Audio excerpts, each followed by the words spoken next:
Salut à tous, c'est Pang de la chaîne, bienvenue sur cette vidéo qui continue notre cheminement sur la méthode Silva, toujours avec Damien Pasco. Et on continue l'interview de José Silva avec Alice McKnight pour le magazine Counseling and Values. Nous étions donc à la réponse à la question en quoi la série de conférences de base a-t-elle évolué au cours des 10 dernières années. Je voulais juste ajouter qu'Alice McKnight, c'était la femme de Harry McKnight. Et bah, tu vois, j'allais te le demander. Et ce matin, je me suis dit, mais c'est sa femme Oui. Tu confirmes ce que je viens de me dire. Ok, donc il a pu aller dans ce magazine-là par l'intermédiaire de Mike Knight. Ah, c'est intéressant. Alors, pour ceux qui ne se souviennent pas, parce que oui, Mike Knight, c'est toute première génération, ça a été le premier de mémoire qui a commencé à mettre par écrit le boulot de José. Donc, il a été considéré comme le premier instructeur, je crois, de mémoire, mais c'est surtout quelqu'un qui, au niveau administratif et autres, a beaucoup aidé José. D'ailleurs, je crois que dans son premier bouquin, il y a le nom d'Harry McKnight qui est dedans. Donc, c'est intéressant.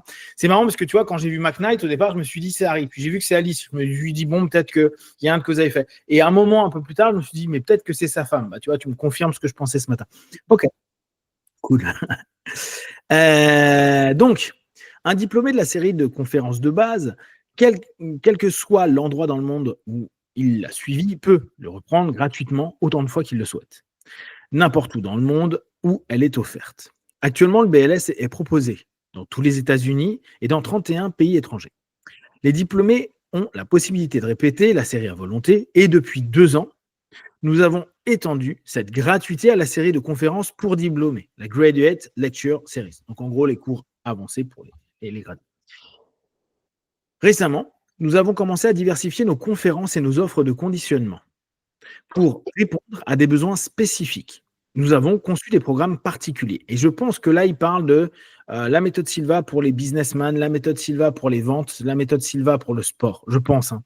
On doit être à peu près dans cette période-là. Nous fabriquons et commercialisons des kits contenant des documents pertinents et des matériels audio. Ça, alors là, je ne sais pas du tout parce que ce n'est pas du tout une ère que j'ai vécue, mais est-ce que dans les années 70, c'était fréquent les cours où on te proposait les cours notamment par audio, par cassette? Parce que j'ai l'impression que José, il a été assez novateur sur le sujet, non?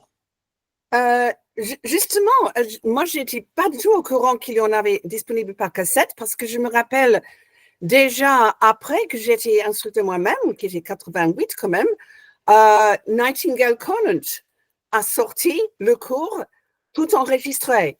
Et c'était considéré assez révolutionnaire quand même. Donc, je ne suis pas du tout au courant qu'il a enregistré auparavant. Ouais.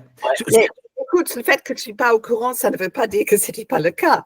Oui, mais je rappelle qu'il y avait vraiment une énorme réaction quand Nightingale Conant a enregistré le cours complet comme Home Study Course. Et ça, c'était fin des années 80, début des années 90.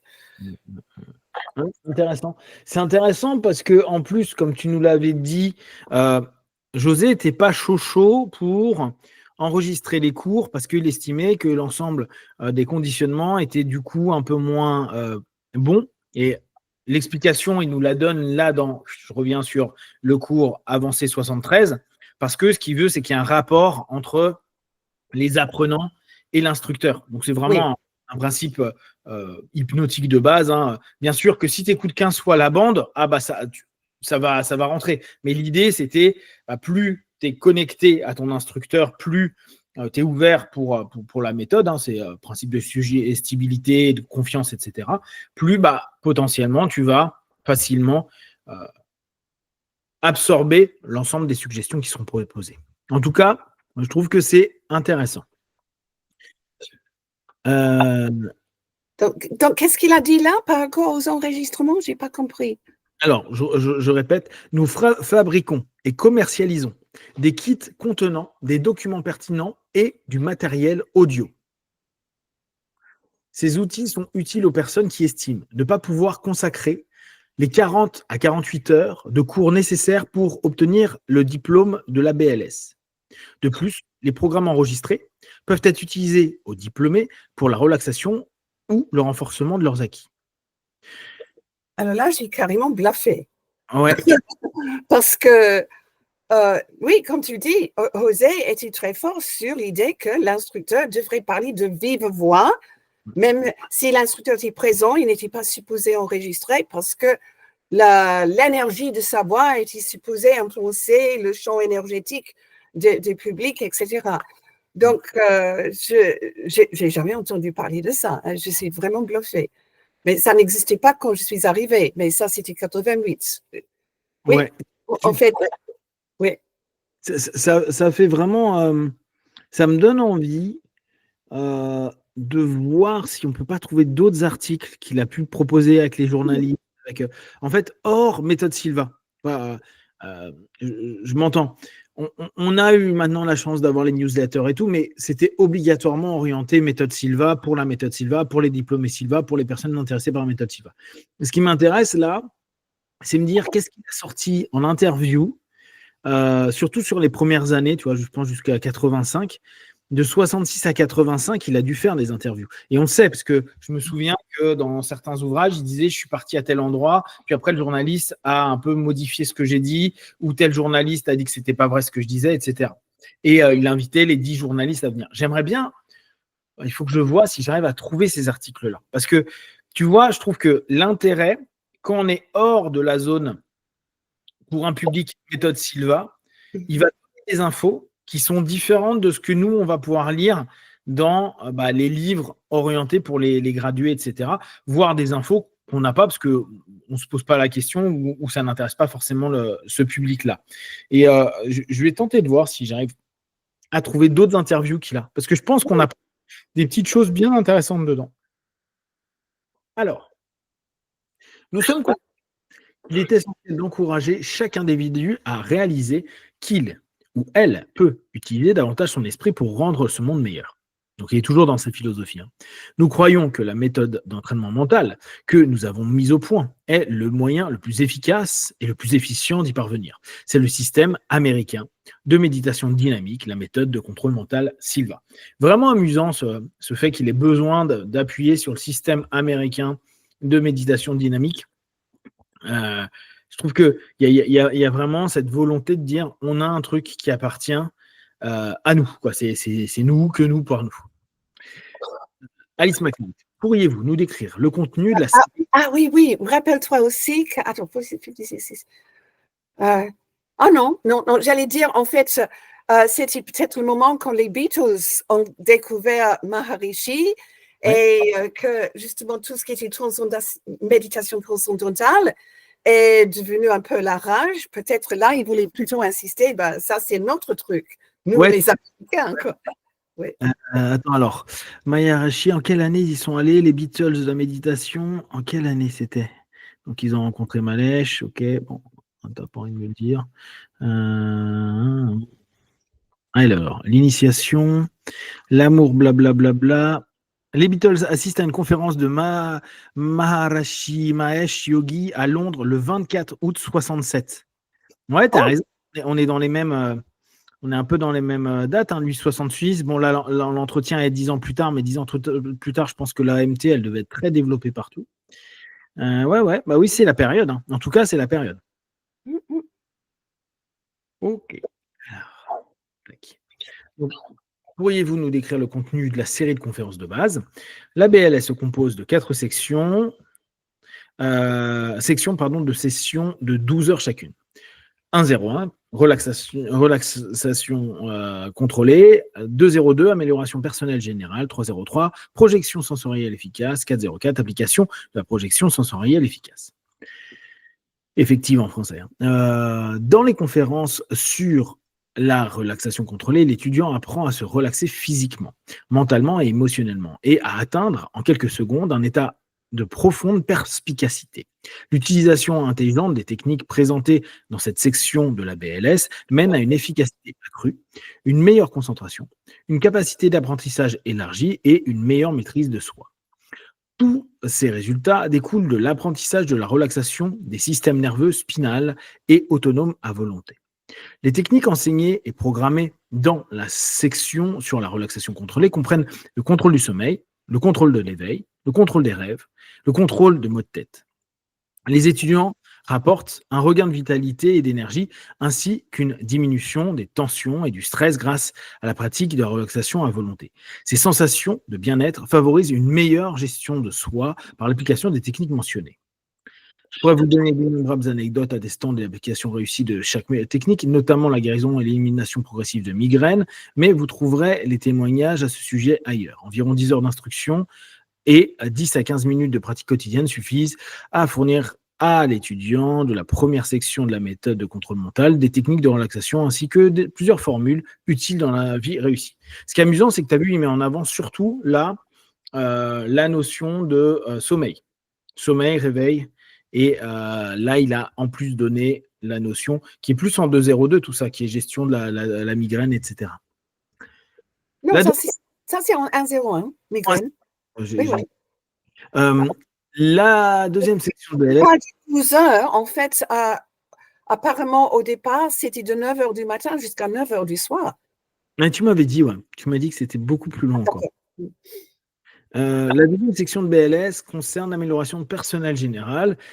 Ces 10 à 12 heures permettent à l'étudiant d'utiliser les niveaux de conscience élargis acquis en 1.01 pour résoudre des problèmes spécifiques. Les problèmes sont abordés comme des projets à réussir. L'utilisation créative de l'imagination et de la visualisation est enseignée et renforcée comme outil pour atteindre des objectifs d'amélioration personnelle spécifiques.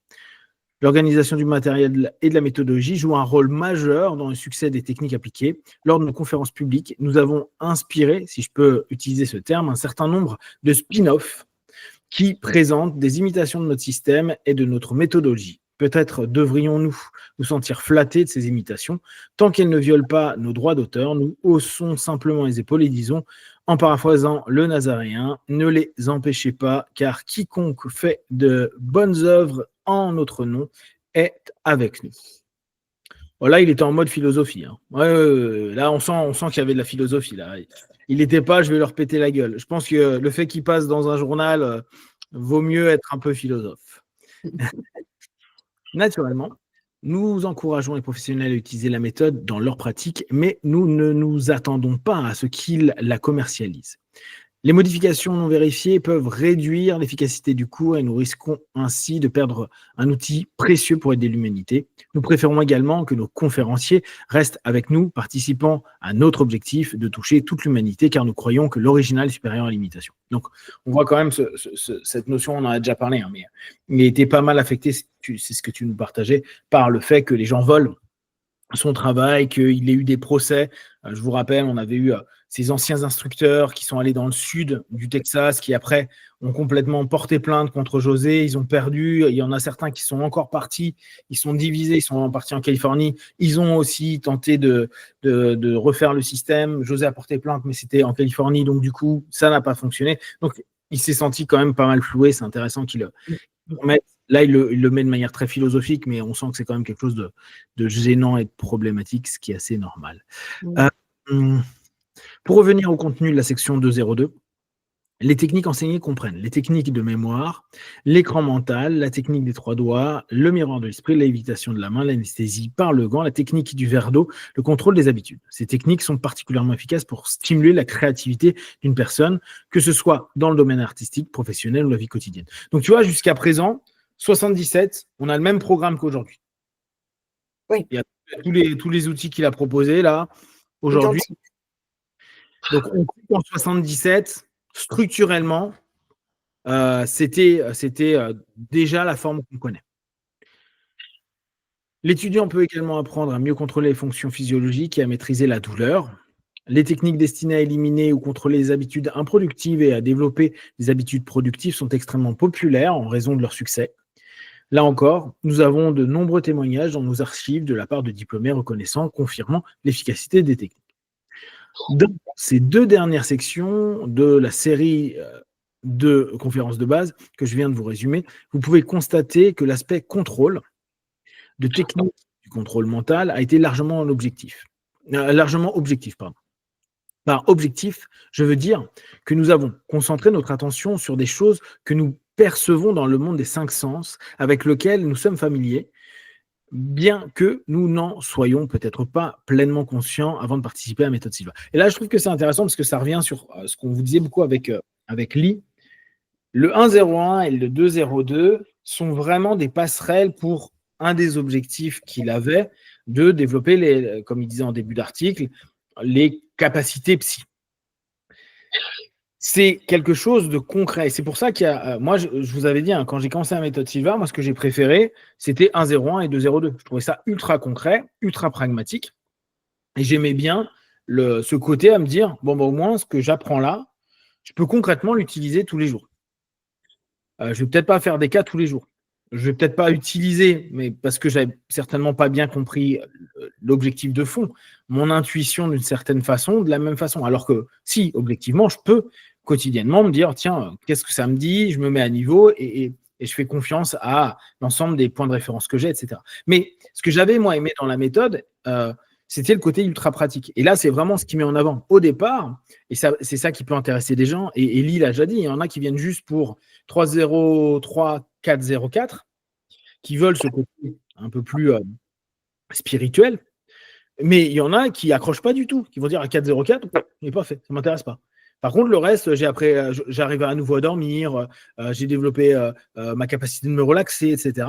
Ça leur suffit amplement pour avoir de la satisfaction. Donc, c'est assez intéressant qu'en fonction de l'objectif qu'on va avoir, ou de l'attente, ou de la découverte qu'on a, il est possible que dans un premier temps, ou peut-être même toujours, ça dépend comment on s'investit dans le système, il n'y ait que certaines parties plus objectives pour certains, ou au contraire plus subjectives pour d'autres, qui répondent à une envie, un besoin à un moment donné.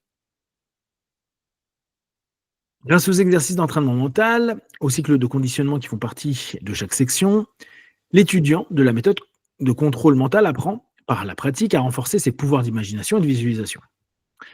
En somme, il ou elle apprend à devenir conscient de sa vie subjective ou monde intérieur. Et l'éducation subjective commence.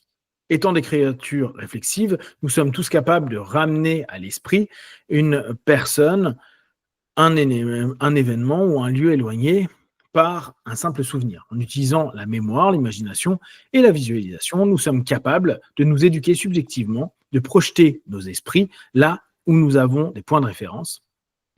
Notre méthode de formation, qui consiste à exploiter consciemment des niveaux profonds de conscience, est la plus réussie jamais développée pour une utilité productive. Encore une fois, je le répète, le contrôle mental est un système de méditation dynamique. C'est amusant qu'à chaque fin d'élément, méditation dynamique. Tu sentais qu'à l'époque, il insistait autant sur la notion méditation dynamique? À quelle époque? Là ou tout au départ? Non, tout au départ. Toi, quand tu l'as... Tout au départ, oui, quand même. Oui, parce que j'ai parlé à plusieurs de sa famille qui ont toujours dit que pour lui, c'était vraiment une étape énorme qu'on pourrait prendre méditation et le rendre dynamique. Et pour lui, c'était ça qui était nouveau. Oui, donc, à ma connaissance, il a toujours insisté beaucoup dessus. Ah, je trouve ça intéressant comme d'accord. Donc pour lui, il avait vraiment cette idée-là, en tout cas de vendre le produit comme un système de méditation. Ouais. D'accord, ouais, cool. Alors, question de... Non, officiel, c'était contrôle mental. Mais en dessous, le sous-titre, c'est justement méditation dynamique. Exact. Et tu vois, c'est là où c'est curieux, parce que c'est ce que je me disais. La plupart du temps, tu as l'impression qu'il est en train de valoriser la notion contrôle mental. Après, on sait qu'il y a eu toute cette problématique à confusionner le contrôle mental personnel avec la volonté de contrôler le mental des gens. Et c'est pour ça aussi qu'au fur et à mesure, ça s'est moins utilisé. Mais ce qui est étrange, c'est que, regarde, maintenant, il y a quasiment, tu entends régulièrement des personnes, des instructeurs Silva ou autres, dire tiens, la méthode Silva, c'est une méditation dynamique. Ah oui. Ah ouais. Tu vois, moi, je lis des articles et tout, je le lis pas du tout. En fait, jamais je lis méditation dynamique. J'ai l'impression que c'était vraiment une autre ère de la méthode. C'est le sous-titre sur le manuel d'étudiants. Ouais, je suis d'accord, mais c'est pas pour entendre des instructeurs en parler, tu vois. Des instructeurs ou des cours. C'est pas quelque chose que je trouve qui est mis particulièrement en avant. Ah, ok. Ah, qu'est-ce que j'allais dire là? Bon, c'est pas grave. Monsieur Silva, que voulez-vous dire par un niveau plus profond de l'esprit? Ah, je rappelle ce que j'allais dire.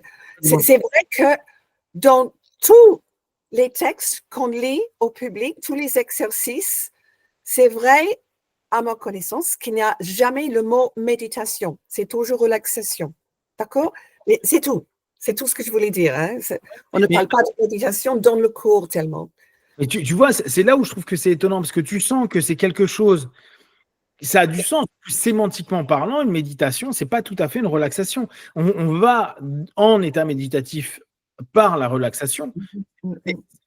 L'un n'entraîne pas forcément l'autre. Et je trouve que c'est amusant que cette sémantique, en tout cas en 77, dans un article extérieur, il insiste autant dessus, et que, pour moi, c'est pas une sémantique que j'entends particulièrement dans la méthode. Alors que, là encore, hein, très personnellement, le mot méditation dynamique, moi j'adore. Je trouve que ça a du sens énormément dans ce qu'est la méthode. Mais, tu vois, c'est pas forcément mis en exergue, en tout cas de ce que moi je perçois.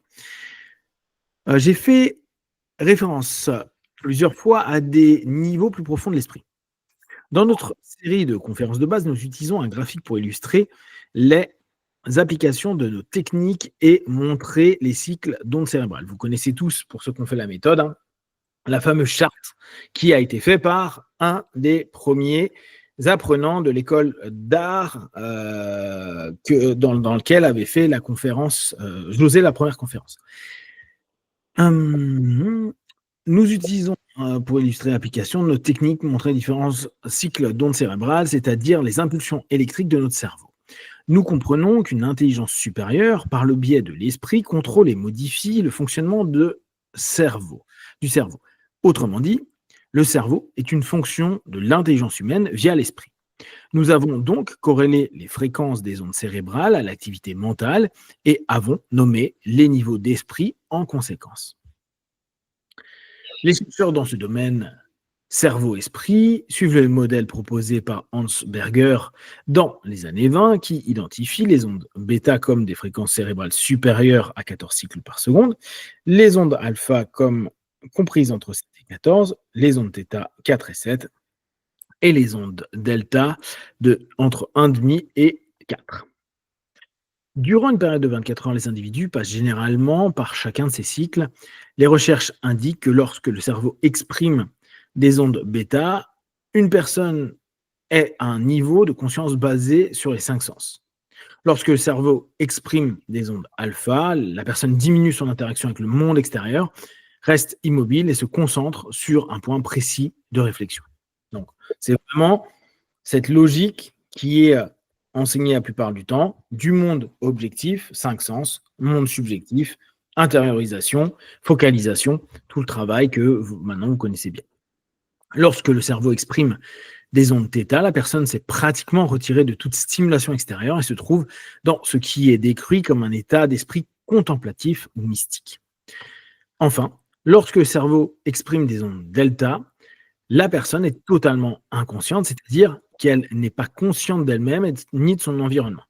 Donc, lui, ce qu'il appelle constamment cette sémantique-là, les niveaux profonds de l'esprit, les niveaux de l'esprit, c'est pour un hypnotiste, c'est les niveaux de profondeur. Hein. C'est juste cette logique-là, où à chaque fois, il va y avoir... Donc lui, il a fait une association avec les fréquences, mais c'est en gros les phénomènes qu'on peut avoir à un moment donné au travers de chaque niveau. Cependant, les recherches actuelles montrent qu'il est possible pour l'homme d'être conscient dans l'état delta.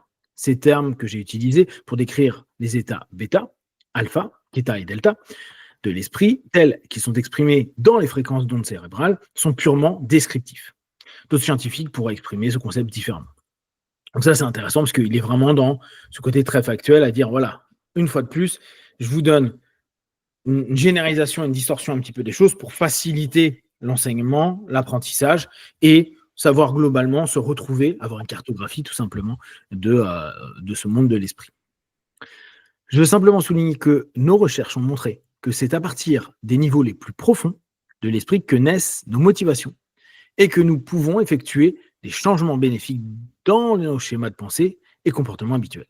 C'est pourquoi la section relaxation contrôlée de la série de la conférence BLS est si importante tout comme la planification de la série dans un ordre séquentiel, par exemple en commençant par le 1-0-1 avant le 2-0-2, l'organisation et la présentation séquentielle du matériel, ainsi que la méthodologie sont essentielles au succès de la méthode de contrôle mental.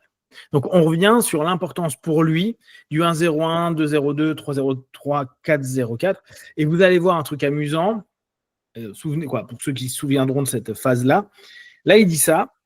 Mais dans la conférence du soir, à un moment donné, il dit nous, notre objectif, c'est 3-0-3, 4-0-4. Le 1, 1-0-1 et 2-0-2, c'est là, mais ça aurait pu ne pas être là. C'est là en complément, entre guillemets. C'était pour utiliser, on l'a vu la dernière fois, pour apprendre à aller dans chaque niveau et réussir à chaque niveau à saturer, exploiter, utiliser tous les niveaux pour arriver au niveau 3, quoi, en gros, pour aller vers la section 3-0-3, 4-0-4.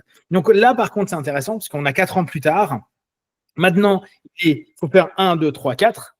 Et en 73, là où on sent qu'il est encore en pleine effervescence, il dit oui, bon, il y a ça, mais ça, on l'a fait en complément. C'est ce qu'il a appelé les options. C'était les bonus. Il appelait ça les bonus. C'est génial. Donc, on le reverra parce que je ne suis pas sûr qu'on en a un peu parlé la dernière fois, mais je crois que je n'ai pas encore lu la section. C'était des bonus. Là, maintenant, c'est devenu structurel. Donc, c'est intéressant de voir. Là, en 4 ans, on voit vraiment une évolution à ce niveau-là. 55, on va s'arrêter là pour pas que tu sois en retard. Hop, je vais mettre tout ça en bleu, comme ça on reviendra dessus la prochaine fois. On s'arrête là, nickel. Voilà pour aujourd'hui. Est-ce que tu as des petites choses à rajouter avant que tu t'évades refaire du manifesting? Jusque là, on entend dans cette interview, il fait très attention comment il explique des choses de façon rationnelle et scientifique, parce que c'est pour un jeune scientifique. Donc, je trouve ça hyper intéressant. Et il y a des très belles choses là-dedans que j'ai envie de citer justement sur notre site. Ouais, non, moi aussi, j'apprécie bien. Alors après, on voit quand même que c'est ouvert spiritualité parce qu'il revient quand même sur des notions bibliques, mais globalement, on sent qu'il veut structurer pour bien dire attention. On a un truc qui est justement structuré, sérieux, c'est pas dans tous les sens, etc. Ouais. D'ailleurs, parce qu'à un moment, je crois que Alice parle d'ésotérisme ou de mystique et il recadre un petit peu cette notion-là. On le verra ultérieurement. Excellent. Pour l'heure, si vous avez des questions à que vous voulez partager sur Facebook, YouTube, on y répondra le plus rapidement possible. Comme d'habitude, de tout ce que l'on propose, ne prenez que ce qui est bon juste pour vous tester, observer, analyser et concluez. Biwan. Merci à toi, Ali. À très vite. Merci à toi aussi. À très vite.